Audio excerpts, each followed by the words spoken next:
already over? Y'all, did you miss an episode? Do you think you might have missed something?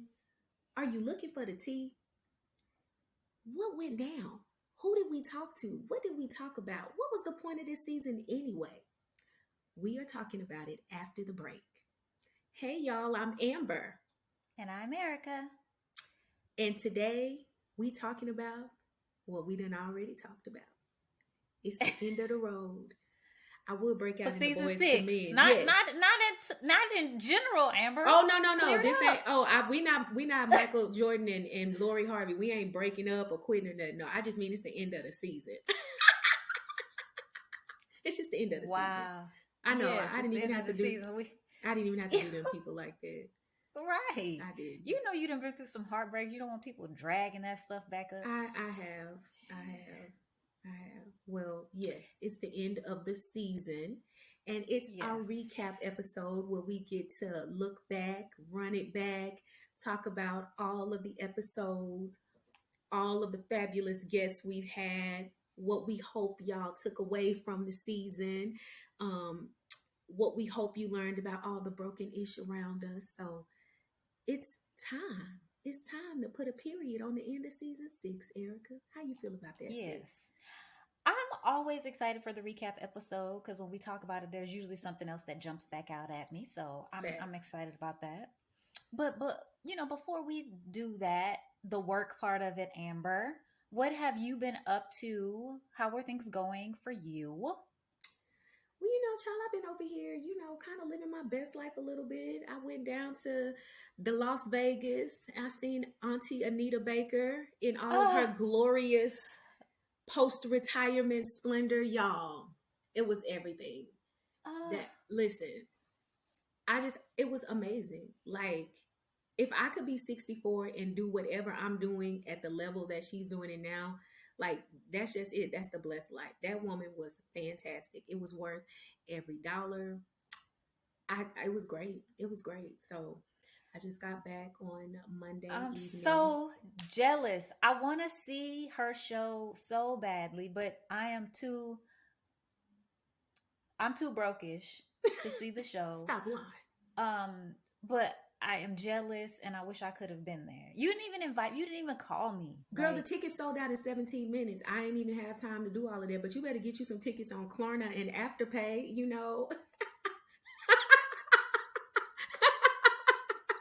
and go see look, Anita.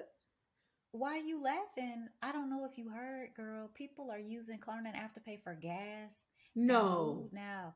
Yes, they're allowing you to use it for things like that now. I We mean, are in end stage capitalism. If you didn't think we were, this is the end of that road. I didn't We are know there. that. Wow. Child, it's bad out here. It is. It So, but is. I'm glad you can live your best life, Amber. Don't Yes. feel Don't do that. What you been doing? Because why she just gonna be like, well, I just got back from Monaco, the Amalfi Coast, but I was working. What you was doing?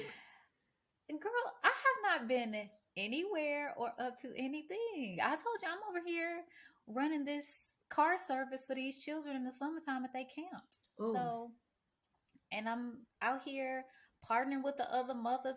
I'm official, like I'm into this whole thing deep, are right? you in the I'm in carpool crew? carpools. You in Yes, the yes. carpool crew? It's it's deep out here. Gas is Yes. $5 a gallon. I'm Okay. like, we all together. Being even the white moms are like, we got You we got to so come together on this so thing. you carpooling with Karen? No, first of all, I don't befriend Karen. So let me just say that the white women that I deal with and the other women that I deal with, they are not Karens. I'm just saying they might happen to be white. But yeah, we out here. The struggle is real. Amen. Amen. Well, at least you got you a carpool crew because my minivan is like this what's that below unleaded? I know you only use like super premium, but my van to be like coughing like, girl, this like 76th grade below unleaded gas you've been trying to get by on. Wow. Like, since you can't keep doing me like that. I'm like, girl, You it's need to okay. stop. It's okay. You gonna make it. You just need to make it up the You need street to. to the school. You gonna make it. Mm-hmm. So yeah, that's what I've been doing, girl, out here in these streets, running these cheering around to these activities, and really not much else except just getting overwhelmed by the things in the news. So having to push back Oof. from that and consume less of that, and seem like more cookies and less news is what I've been doing. And you know what's so crazy? And I think we were talking about this before we press record. Like, it's almost like we have reached that unfortunate place where this is a part of our normal and we accept it. I remember when I got to the airport last Thursday, I opened the news app on my phone, and there had been like three more mass shootings that I Sure. hadn't even heard about since Uvalde, since the shooting at Robb Elementary where the 19 people were killed. And it just kind of hit me like, how are we having so many that the news literally, I mean, and they were all kind of caked together in one article. And like the article's heading was like, three more shootings since Uvalde. Like, it wasn't even big enough, air quotes, to for each shooting to get their own article. And I'm just like, wow, are we really at that place in our society where this is like a part of our new normal? That's crazy. I Yeah, it absolutely is. And just the history of guns in this country. And I think I was sharing an article with you the other day that I was reading about in terms of how this proliferation of weaponry and guns and all of that is, because they are like, look, we're going to take this by hook or crook. Come So, on. y'all are, we run this country. We gonna keep this country, and y'all finna find out. Is basically what has been happening. But I think we've also had lots of mass, because I think a mass shooting is a shooting of four or more people, and they don't. Correct. Nobody has to perish in it.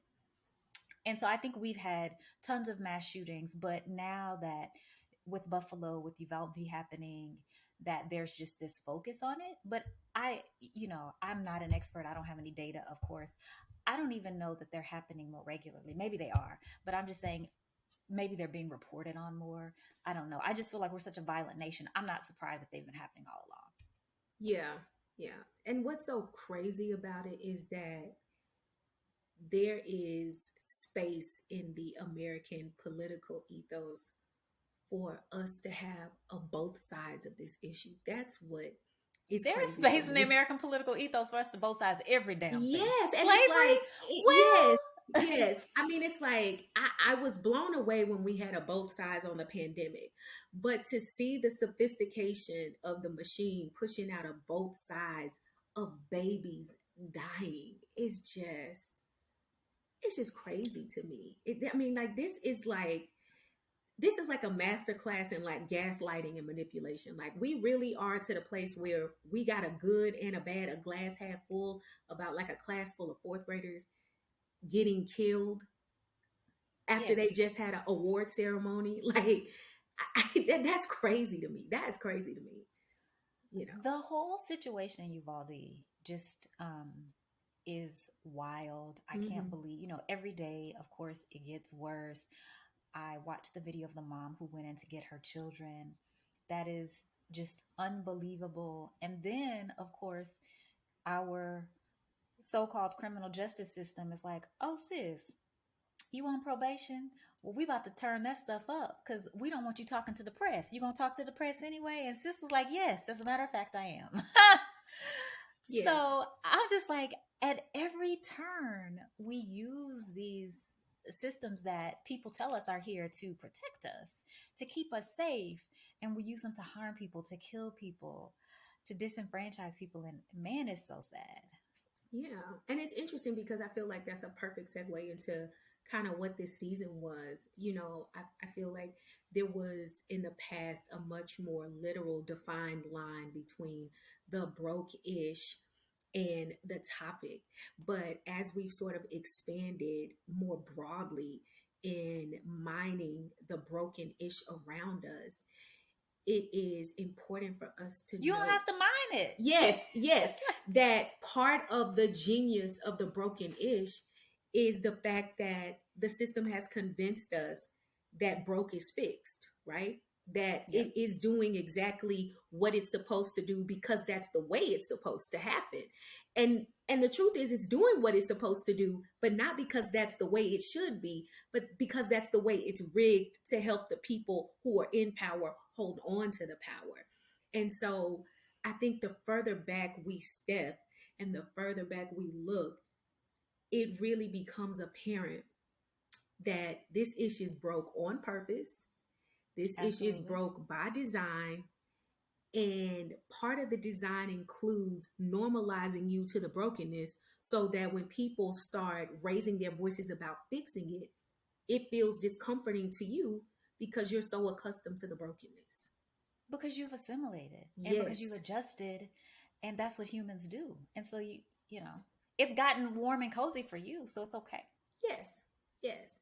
And it's like, well, it ain't that broke because, my neighborhood is nice, right? Or because, you know, you live like that because of what you did, right? We want to always have people like a whack-a-mole hitting everything but the thing they need to be hitting. Because if you can be talking about what this one person is doing, or how this one neighborhood is thriving, or how this one person managed to pull themselves up by their bootstraps, then we don't really have to talk about the fact that they're perfectly fine with one or two as long as the other 500 million of us remain in a position where they are able to exert power and control over every aspect of our being.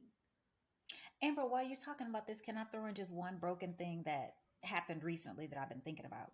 Yes, please. So, I don't know, for people who don't know, during the pandemic, the school lunch program became free for everybody, right? So that was one of the things that happened during the pandemic. I think most of us know before now, if you had a certain income level, then you could get the free school lunch or maybe get a reduced lunch, but everybody else had to pay the full price. Pandemic came, and they were like, damn, I guess we need to get the kids free school lunch and stuff like that. Let's do that. So they did that.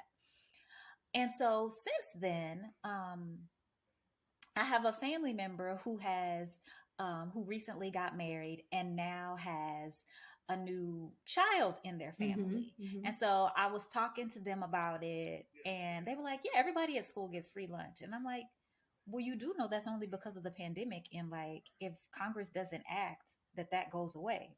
And they were like, what? Like, that's just not what happens. And that's the thing. We've been socialized for At the beginning, we had been socialized so long to expect, of course, children going to school have to pay for the food. Of course they do. And then now, we're, I think, in a good place socialized to be like, you know what? It can be free and we can pay for it. But now Congress has yet to act, and maybe they will, but that program is going to be taken away. But that's sort of this precarious situation we always find ourselves in this country is like, man, just when we think that we've gotten to the point of having something that's good, that children should be able to go to school and have food and not have to worry about that one thing, that can still be stripped away. It's like we have to be in constant motion and fighting Yes, to be able to preserve these things, because yes.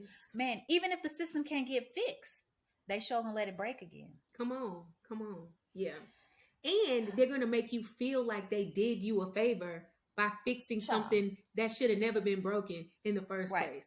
Like, again, Right. it's wild that we have a both sides of whether children who are at school for 8 hours should be able to get a meal. Kids, right? It is crazy that we have a both sides of whether or not schools should be able to provide breakfast and lunch to children who are there all day without a choice. Because in most places in the United States, it is illegal for you to be an unemancipated minor who is not enrolled in a school. So the children have to be there, and we have a both sides about whether there should be food for them to eat while they have to be in a place where they have no choice about. That is crazy. Crazy. It is. And so when we talk about that, and we talk about things that just to me don't make any sense. Our first episode of the season, it was on race and economics, and we had Dr. Algernon Austin. And we're talking about the unfinished civil rights movement. And Amber, and I don't necessarily think that this was Dr. Austin's point, but this is what I took away from it. So we had the March on Washington for jobs and freedom. Okay.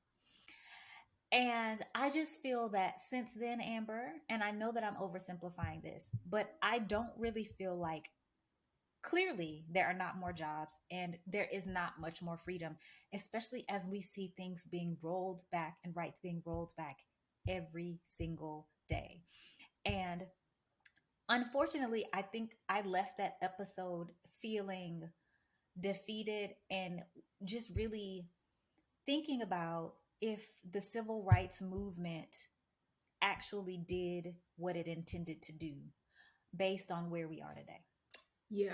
And I think it's also a sobering reminder that this very insidious push to make civil rights into a social issue, divorced from economic empowerment, was very intentional.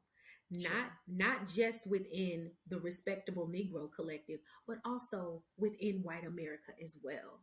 Um, it is interesting. I ran across a diagram the other day, and there's only um, 5 cities in the United States where the minimum wage is enough Yep. to Yep. support a person being able to afford a 1 bedroom apartment. And so this idea that people are literally supposed to be enslaved to a system where they are providing labor without any expectation that they will be able to afford shelter is not freedom. It is slavery 2.0. Like, Walmart employees are the largest benefactors of welfare Snap. and SNAP in the United States. People who are working. And so, this idea that we have disentangled civil rights with economic agency and economic power, it is so sad to me. And listening to Dr. Austin talk about how that was a very concerted marketing campaign and how people fell for it hook, line, and sinker. It just really makes me sad because we're out here holding people to an impossible standard, telling them that they need to go out, work, they're lazy, they're trifling, they're all of this stuff if they don't. But then when they do and they still can't afford to make it, we somehow still find a way to blame and shame them. And Well, that's because tragic. it is tragic, and that's because we think that people, if one job doesn't work for you, then you need to have two, right? So it's always the fault of the person. It's never the fault of the government, and I mean government at all levels, right? Yeah. Because many of these failures that we're seeing are not just failures at the federal level, but it's always the person's fault. You need to do more. You need to work harder. You need to hustle harder, and especially we're telling people to do that in a pandemic that's still going on. I don't know if did y'all know that COVID was still Okay. here? I don't know if y'all knew it, but COVID is still here, and now monkeypox apparently is also here. I don't have And no room in my emotional soul for monkeypox. Like, I can't do another pandemic. Oof, oof. I'm right there with you, but Yeah, it's it's tragic. But I am still personally working through how, and I don't think the civil rights movement failed us as much as its benefactors failed it. Maybe that's what I think happened. Maybe I feel like we took our foot off the gas, and then what you see now is the result of that loosening up because we had made some strides. yeah. And I it's don't know. also a sobering reminder that you can't be partially invested in liberation anywhere. So you can't be for the liberation of Black people when you are promoting patriarchy and misogyny in your churches, or when you have a gay man that's architecting the civil rights movement, but you put him in the background because he's gay. So you can't be invested in homophobia and sexism and misogyny and be for racial and economic liberation. And so I think part of the failure of the civil rights movement is to remind us that you cannot have one foot in the door of liberation and then one foot on the neck of the other people that you feel like don't deserve to be as fully free as you do. Because the movement will never be successful if you do. No, because everybody in the movement needs to be able to be who they are in the movement. And we need to uplift that. We need to highlight that. We need to be the kind of people who want people to be who they are and to let them fully live in that way. So Yeah. whatever the it is that they might want to be putting under wraps, we need to make sure that, you know, they let their little lights shine. And upholding it in any way is also upholding white supremacy, because you cannot be invested in homophobia and not be invested in white supremacy. You cannot be invested in sexism and misogyny and not be invested in white supremacy. So you cannot fight the evil of systemic whiteness by day and then uphold it in your church at night. Like, it doesn't work that way. And the dissonance of the civil rights movement is a reminder to all of us that we have to be invested in the collective humanity of everybody, and none of us can be fully free until we are all fully free. Yes, and that's the work. Yes. That Yes. that's the work. So, Amber, in episode 2, we were with the ladies from Where Is My Land, Kavon Ward and Ashanti Martin, and we were talking about taking land back. And so these ladies started an organization where they're helping Black families to reclaim the land that people have just stolen over time. They just were like, you Black, no, we showing up with guns, we taking the land. Oh, you Black, we're gonna have some ridiculous laws to prevent you from keeping it, and we're gonna snatch it. You Black, we're gonna try to steal it from under you from taxes or something like that. And the ladies are not for that. Let me tell No, you. no. This was my favorite episode of the season, because I feel like more than any episode, not only because Kavan and Ashanti are, like my spirit With animals. Yes, they are with the shit, and I am for it.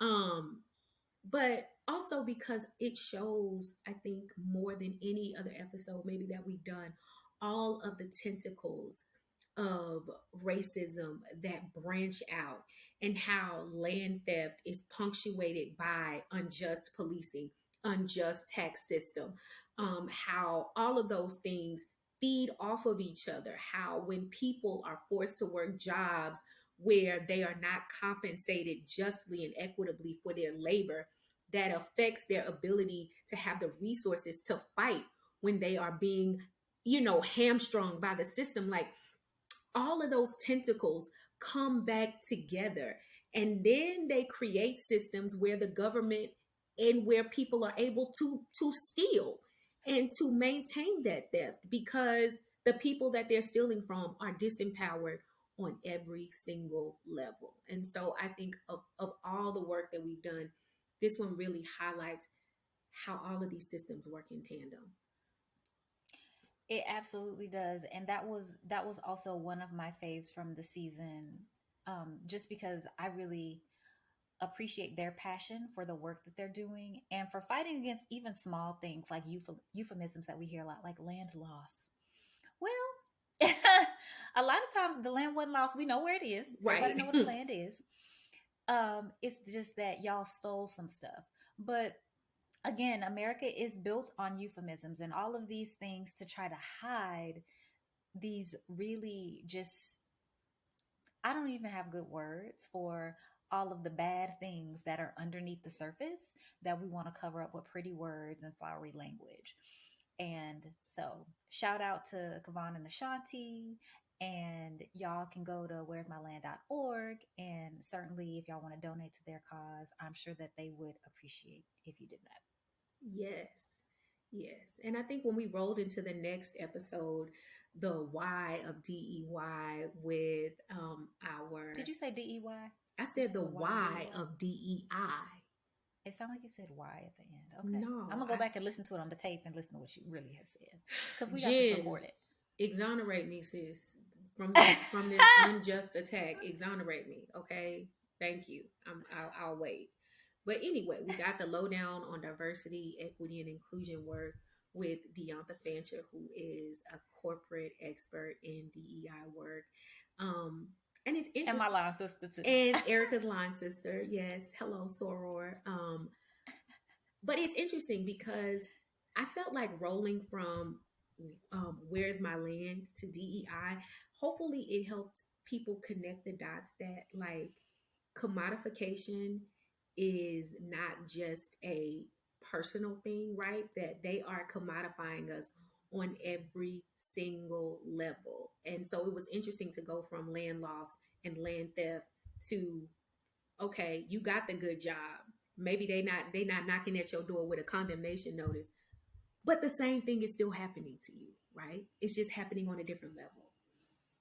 Well, and a lot of times with jobs and DEY, what's being stolen is your dignity. Yeah, Like, come if we on. just, Come on. if we keeping it a buck, when you going to work and you're having to subvert who you are, you're having to be a different person to fit into the corporate culture.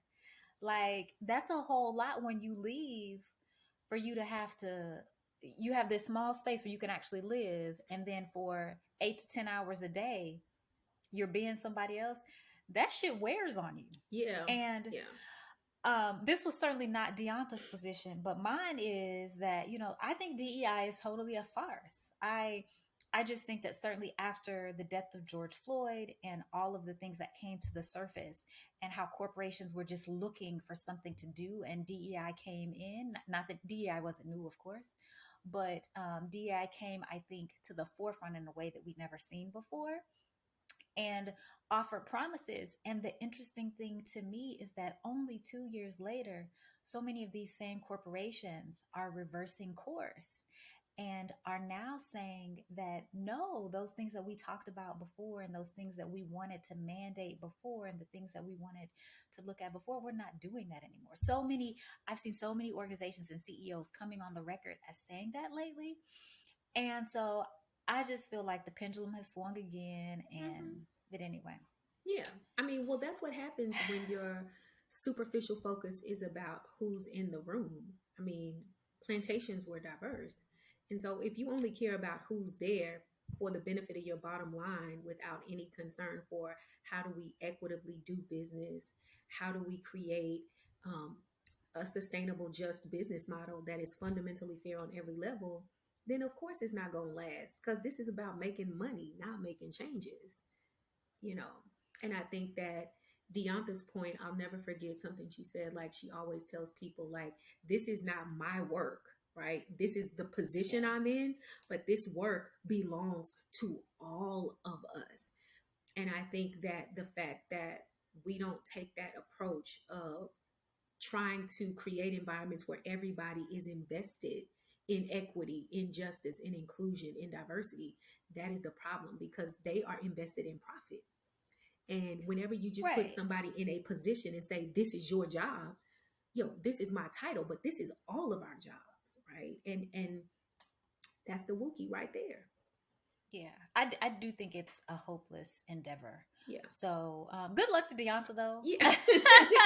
and all the black people out here doing this work Look. with no budgets, no support, Yeah. fight the good fight, friends. Fight the good fight. God bless y'all, but Yeah. Yeah. So I think the interesting thing about DEI is that we hear the term a lot, but a lot of people just are like, what is DEI? And I think the same exists for cryptocurrency. Like, people hear cryptocurrency all the time, but everybody's like, well, what the hell is crypto? What are NFTs? What do they mean to me? And so we had Dr. Ball come on and talk to us about crypto. But honestly, my friends were like, Erica, we listened to the show and we still don't know what crypto is. Same. If you And I if think, you put a gun to my head, I'm gonna perish. Okay, I'm gonna perish. but it's by design. Yes. It's not meant for you to know what it is. Yes. All y'all got to know from the episode that we did on cryptocurrency is this. Erica put her money in. Okay. I put my money in. I'm down 50%. Okay. Are you? You don't want to put your money. Yes. I told you, I gave my little sad story. That's why I couldn't go see Anita Baker because I put $1,000 in cryptocurrency. That was my Anita Baker money. I'm a fool. I could have been at Anita Baker. I put my money in, Amber. I am down. Okay, I lied. I'm not down 50%. I'm down. Since I bought it, I'm down 46%. Oh, so precise. So precise. Yes, I'm down 46%. So, what y'all need to know is if you can't explain it and you don't have money to lose, don't do it. Yeah. Like And that's it. everything you need to know about cryptocurrency, you can know because we had an expert on media literacy talking to us about it. Okay?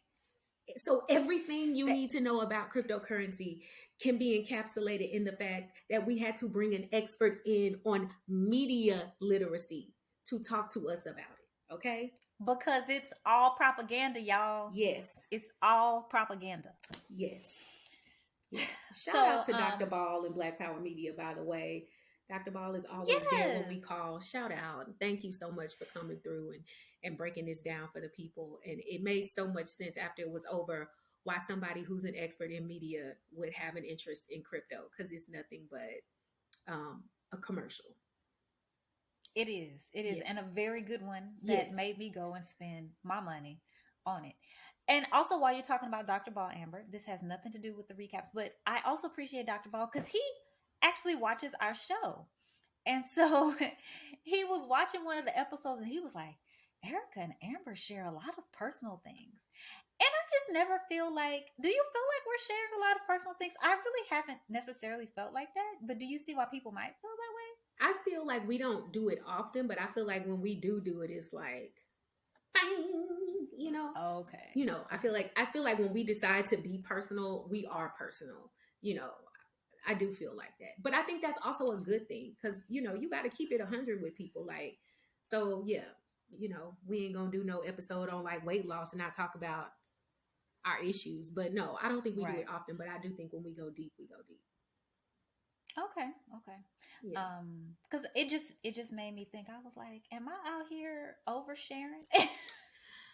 But it is what it Yeah. is, right? Yeah. I don't think we're like cringy oversharers. I don't, Okay. but I'm biased, of course. But I don't think we like cringy oversharers. Yeah, I think you're right. I think it's relevant to the topic. We're not just sharing nonsense. Well, we are because Yes. you lost your wine and your wigs, I but found you my got wigs both of though. them. I found my wigs. You didn't find the wine yet? No, girl, no. I'm Okay, having to go to okay. Kroger and restock on all my fine wine, and I'm hurt about it, but it's okay. God is good. Mhm. But so after Dr. Ball came to represent Black Power Media, then we had Kalanji coming in from Black Power Media, and Amber's failed internet kicked her off pretty Whew, much at the beginning of the show. So whew, Amber was gone. whew. We It's didn't the know where she shade was. for me. She just her internet just You like know what not happened? A today. truck hit the line that day. It was a real bad accident off 380, and the internet was down in our whole neighborhood. Okay, that's what happened. Have So y'all ever heard about a truck hitting the line listen, and that's what the everybody's people's in internet the going? I'm just neighborhood Facebook group said. So okay, okay.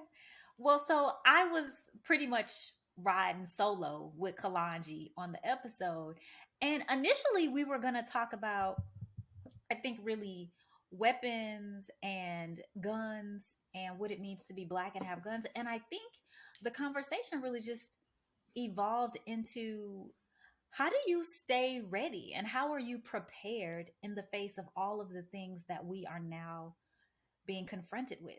So, whether that is a pandemic, like, are you ready? Do you have supplies? And not in a weird doomsday kind of way that, some people will take you down that path, but just literally, do you have basic things if something were to happen? If a truck hit your line and your lights go out, then are you ready to do something? Or if you live in a state with a failed power grid come on, and you have leaders who cannot help you, are you going to be able to survive a few days without electricity and not yeah, being able to drive? yeah, So, all of that stuff, especially here in Texas, when I started listening to Kalanji and just thinking about, are you ready? Because one of the things I tell my kids all the time is stay ready so you don't have to get ready. But then I was like, in my own house, am I ready? Am I telling my kids to stay ready and I'm not also ready? Yeah. And are you aware that I think part of what I got from it when I listened is the readiness is not just like a personal preparation thing, but stemming from the awareness that all of these safety nets that are in place are not in place for you, right? They're not in place for you. You know, there is racism in insurance claims, right? So when all the food in your freezer go bad, Uh-oh. you know, the claims process is probably going to look a little different from you. Like because they undervalue your property already, when if you have a total loss because there is a catastrophic event, you're probably going to get less money than the people across town in a different neighborhood. And so it's like having the awareness, not just that this is some doomsday scenario and I need to stay cost code down, but recognizing that there is no safety net for you. Nobody is coming for you. And all of those things that we talk about that are broken, when you need the system, all of that goes into the pot of what the system gives you back when it's time to help people who need it because life has happened. And I think the other point to what you were saying, Amber, is that because we don't have the safety net, that community is the only system that we can Yes. actually believe in and rely on. So, a part of being ready is also how are we building the right community with the people around us to be able to survive these situations, whatever situation, right? Economic, because now they're like, lots of people are saying, oh, this upcoming recession is going to be worse than 2008. And some people say, no, it's not going to be that bad, right? You don't know. And again, monkeypox proliferates. And what does that mean? Whatever the freaking situation is, do the people on your block got your back? Like, do the people around, do you know? So it's all of it, but community is one way that we can try to sort of survive in the face of all of this stuff. Yeah. Yeah. And it's And sorry, mm, go I ahead. was gonna say, y'all see Amber has her I didn't mention it, but you see she's been doing this a lot today. Have y'all noticed Amber's been doing this? She got her vacation her. And y'all know I have to do it because see, if you listen to the heritage episode, you know I ain't really got no hair, so all this hair. The first couple of days, I thought I was swatting flies. I was like, oh, that's the braid. That's the braid. That's the braid. Amber, I think that was one of those episodes where we might have gotten a little We personal. did, we did, we did. But I think that it it was necessary again because I don't know a black person, but especially black women and black femmes who don't have a hair story. Like it is so deeply entrenched in our identity as black people that it's hard to talk about the economics of it without recognizing the ways that the personal parts of it drive that. You know what I mean? Yeah. Yeah, that I think that was sort of a personal episode, but Mhm. I did appreciate that we got to share some things just about basically let people live their lives, right? Like we always on this show talking about all the stuff that's going wrong, how society is trying to kill us, and we're gonna try to police each other's hair and how we're doing it, and just like let people be. Yeah. So that's really one of the main points for me. And also, did I tell you that I painted my hair salon, and I got a little in my laundry. It's really my laundry room, but it's got a little hair salon there. I done painted and put some new pictures up and stuff. So What me color and the is girls, Erica Bump and Curl now? What color is on the wall? it's the brown beauty Yes, bar. the brown beauty bar. Excuse me. Yes. Ew, Oh, it's like a blue. I'm doing like a blue and a black and a white. oh, I But love it. yeah, I should have brought a picture for y'all. But it's Yes. it's very cute. I like it. The girls and I have You been need to put it in the enjoying it. receipts. Put in the receipts.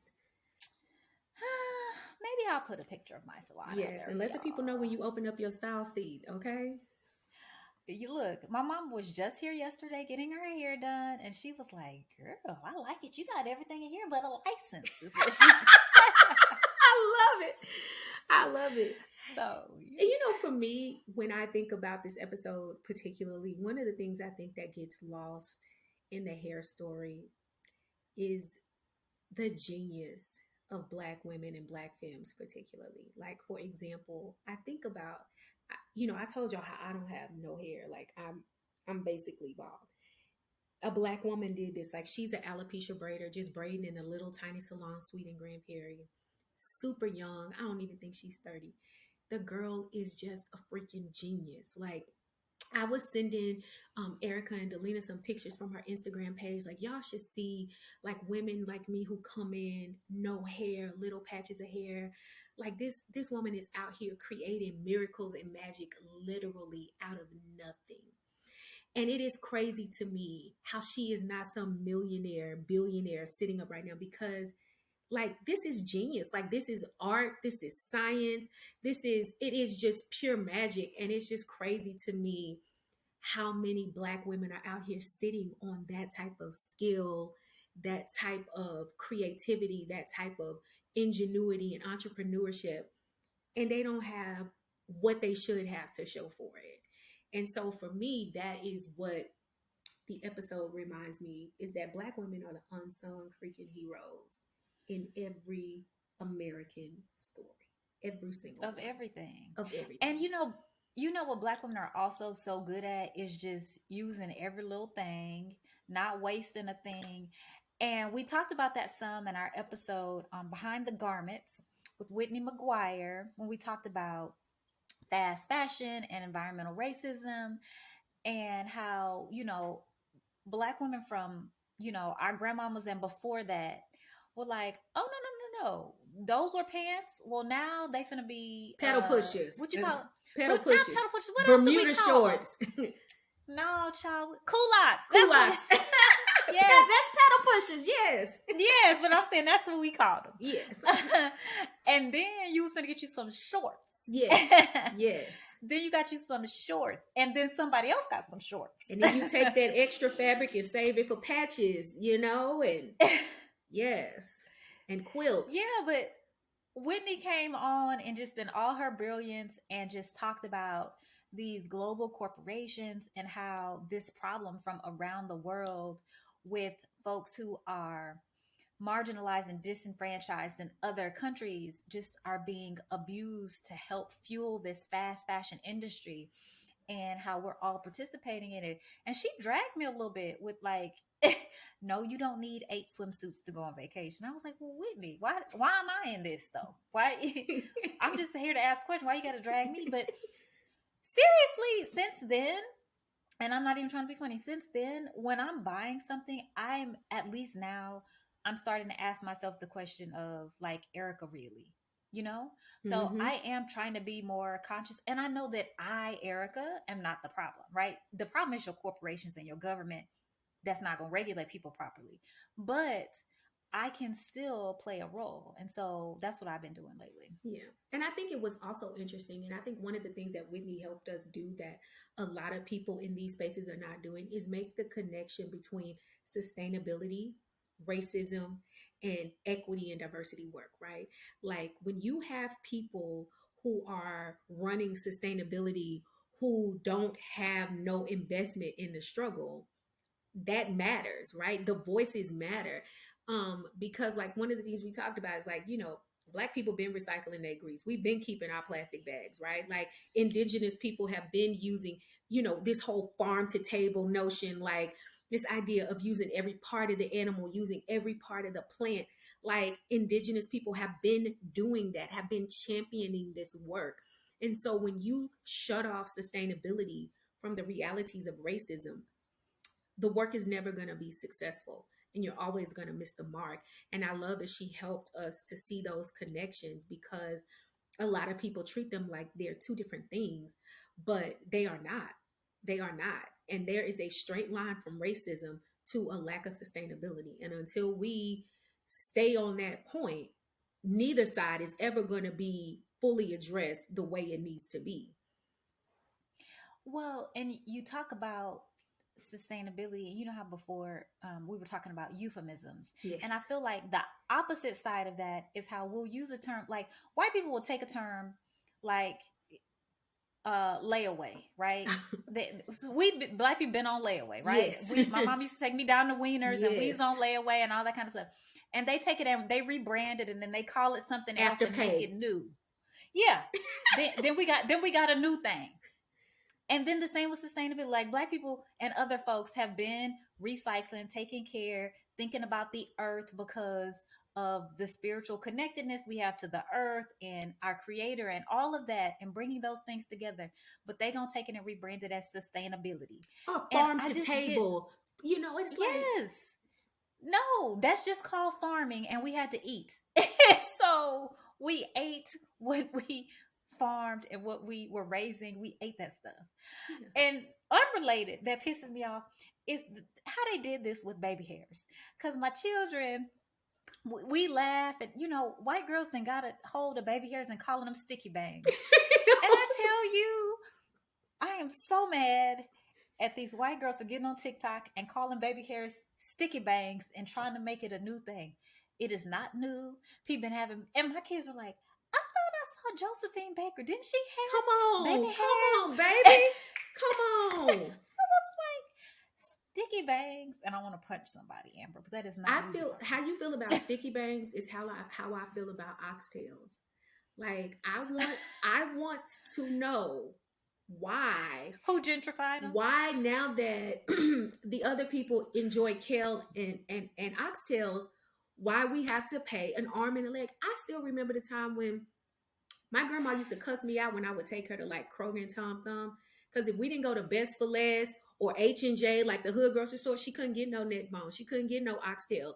And now, girl, I was in Kroger the other day and I saw the price for some oxtails and I was like, I was looking, I was like, where's the card for salvation? Like, where is the card for the educational voucher for my kids? Like, who decided that oxtails is now like $10 a pound? Like, why is y'all mess? Now that y'all know what farm to table is, now that y'all own it, girl, even like my smoked turkey necks, I'm like, ugh, Well, it's too much. I don't eat beef, but I have heard about the oxtail controversy. I've heard that people are, but I think that comes out of like this whole food network, foodie culture, and all this other kind of stuff. And I'm telling you, as soon as they find something that people been doing, they gonna gentrify, they gonna rebrand it, and they gonna charge you more for My it. Nigerian friend told me, she said goat is so expensive now because the white people's like goat now. And she said See? that even the goat.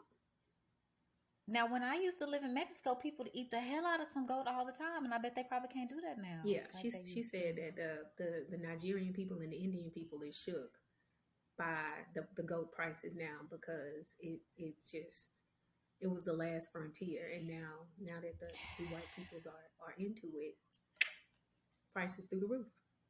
Yeah, yeah. Prices Yeah. through and you know what you got to do in order to be able to afford the prices, Amber, is you got to work, work, work, work, work, work, work, work, And that work, still don't mean work. you're gonna be able to afford the prices, okay? You don't, but that's the episode where we had Burn It Down with Kim Love Brown, it. also from Black Power Media, and Kim was here talking to us about May Day and International Workers Day and how that is different from the Labor US Day. Labor Day.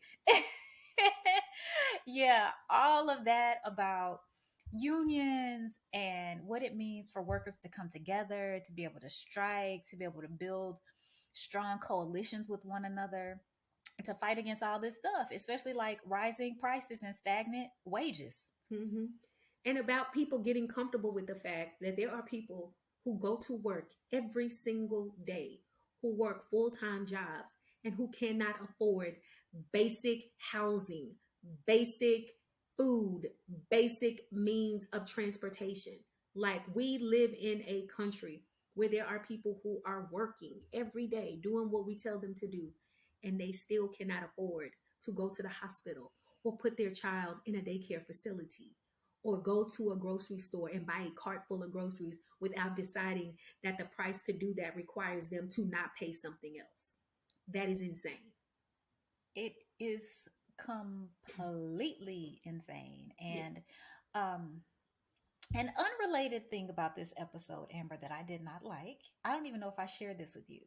So, one of the things that we started doing with season 6 is we're putting the videos on YouTube. And different than with our podcast gets edited. So, we mess up, and then our awesome editor, Jen, can hook us up. But I don't know how to do video editing, and I'm not finna learn a new skill because I'm too old. So anyway, we do these videos, and if they work, they don't, or people be like, "Oh, it's lagging," or "Oh, it's terrible." I'm like, "I'm sorry, y'all just gonna get what." If you see us, if you don't, we put the video out there. So occasionally I'll go and look at the comments, Amber. And the people say you should never go look at the comments, but occasionally I'll look at the comments because sometimes people are like might ask a question, and I just, I feel like I should do it. So I went out there, and in that episode, I was talking about how until recently I had not been familiar with Mayday, right? That was new for me. I hadn't learned about it, and so I was excited to be learning more about it and seeing all of the different protests and gatherings that were happening around the world and solidarity and all that kind of stuff, right? So somebody then got on YouTube with the fingers that God gave them and gonna sit up here and talk about basically y'all need to read more, and if you didn't know what Mayday was, why are you having a show? And I'm like, first of all, Ain't no future in your front. First of all, there's a lot of stuff that we don't know, and we don't come to this show. Um, we don't come to you on this show, with the exception of some topics, as experts. We come as people who care about other people.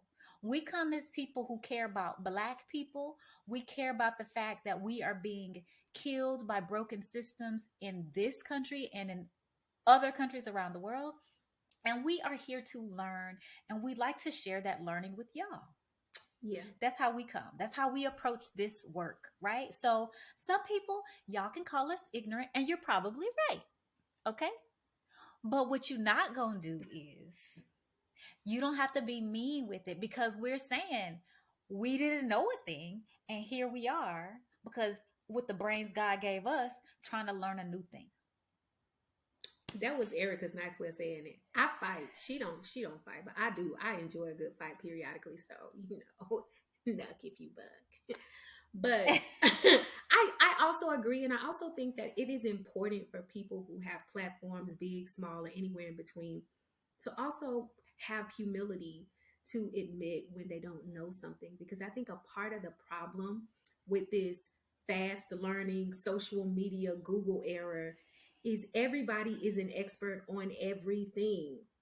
you know all of the COVID experts are now experts in the Second Amendment and gun laws, and tomorrow there'll be experts on monkeypox.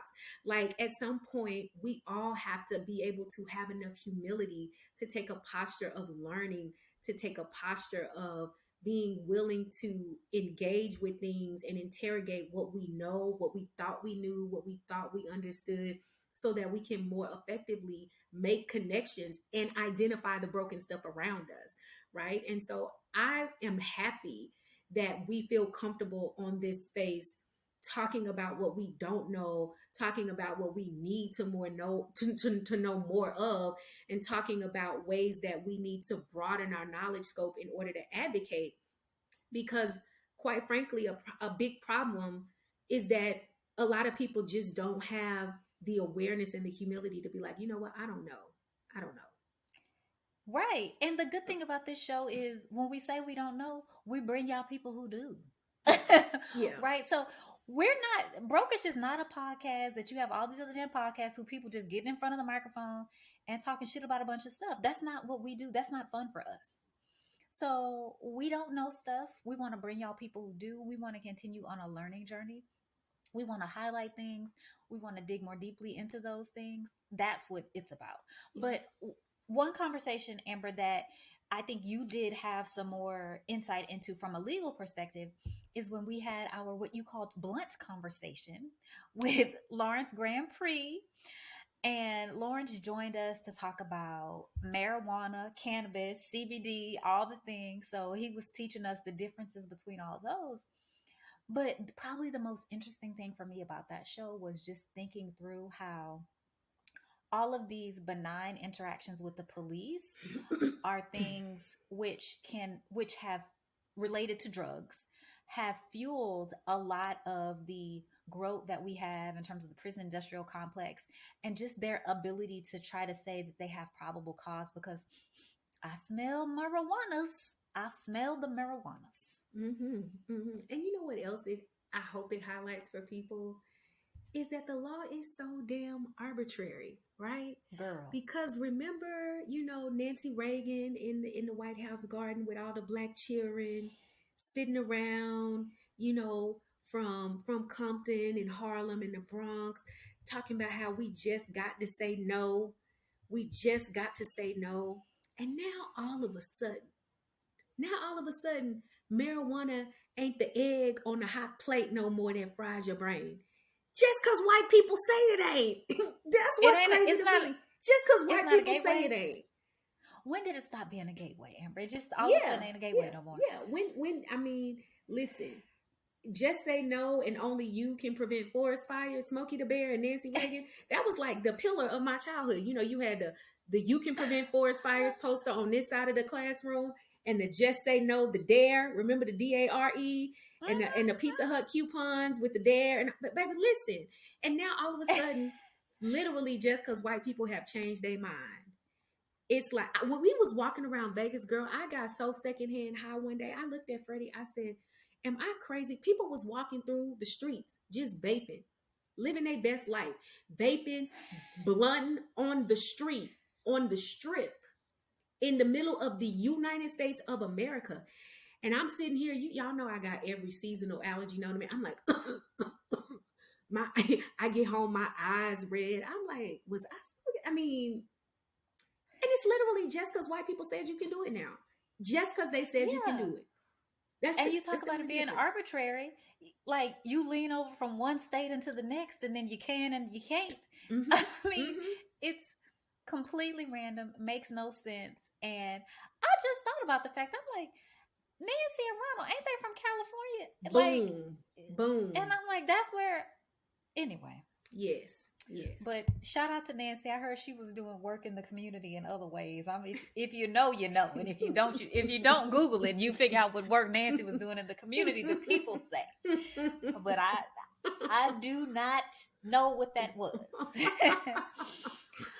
She But didn't say no, apparently. look, look, all work is work, Amber. If Okay, okay, you but we know what can't I'm be saying, speaking it's ill of the dead, the who elders. can't, who can't. Because if you got a minute, we could talk about Kevin Samuels. look,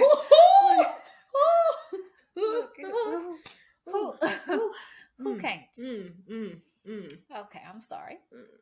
I am here, and in our final episode of season 6, Amber, or of the non-recaps shows, we talked about Roe v. Wade and abortion and what that means to Black America, and we had you as our resident expert. What's so funny is I don't even know that that was just like an expert. I think I felt like that was like my ode to constitutional law in law school. Like it was so interesting to kind of go back and read some of those old cases.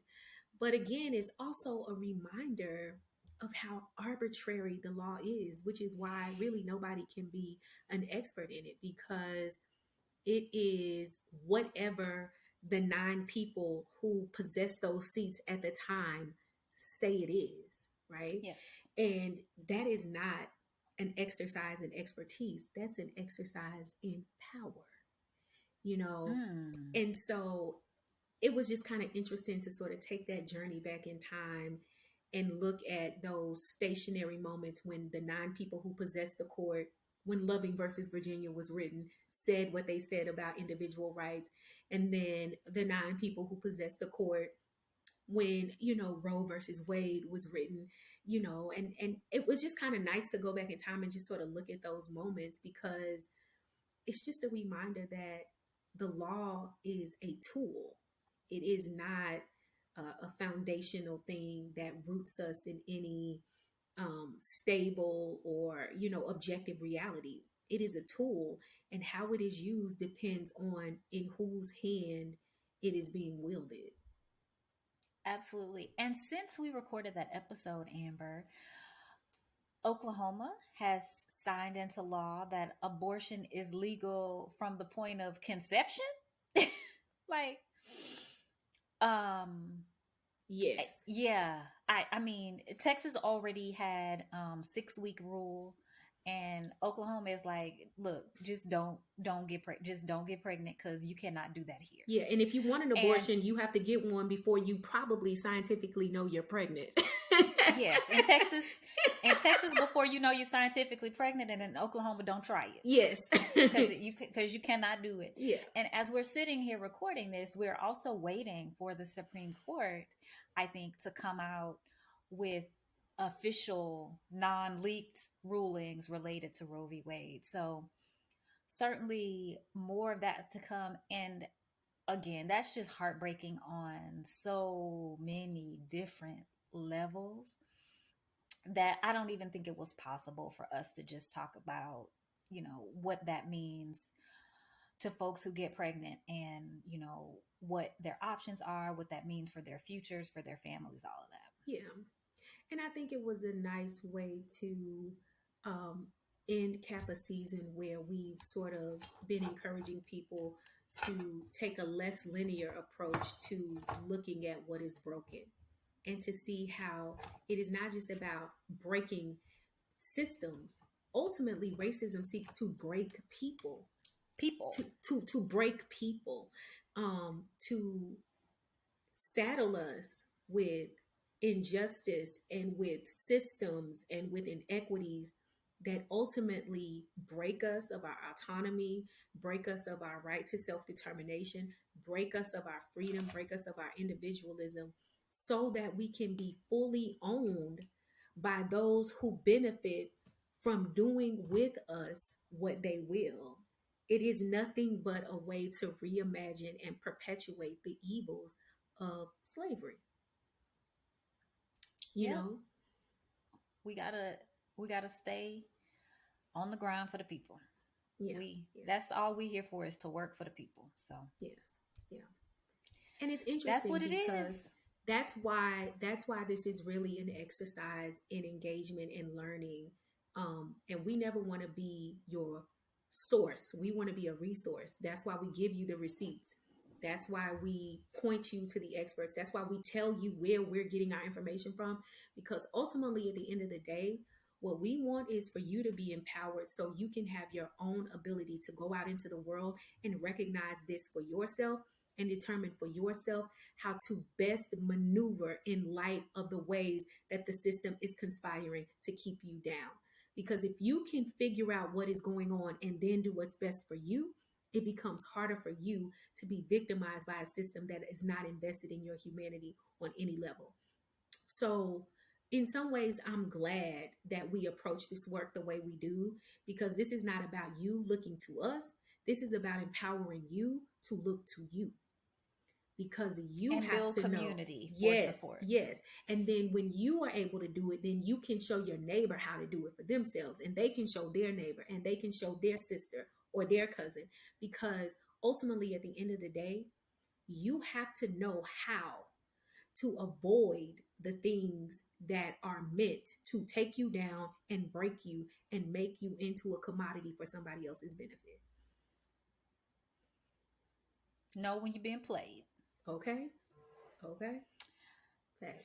Amber, we are going on break. So does that mean there's no homework? Because I mean, I'm all about the homework, but we are going to be on break for 2 months because we're not going to be back till September 1st. So So listen, does this y'all. mean that the people get a break?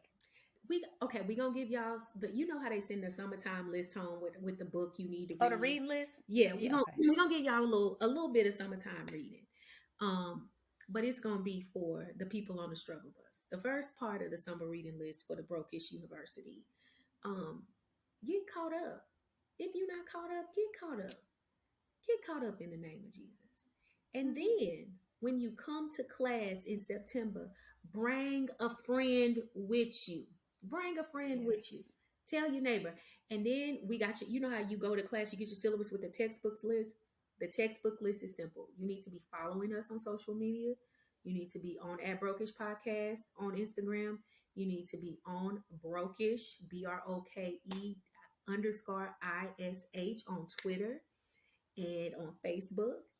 And you also need to be subscribed to Black Power Media on YouTube so you can see our faces and leave comments for us about why we don't know what we need to know. So then we can use that in the next episode and we talk about what we've been up to, and we can talk about the peoples we've been fighting. So that's it. We're gonna give you your syllabus. That's your materials you need in 2 months.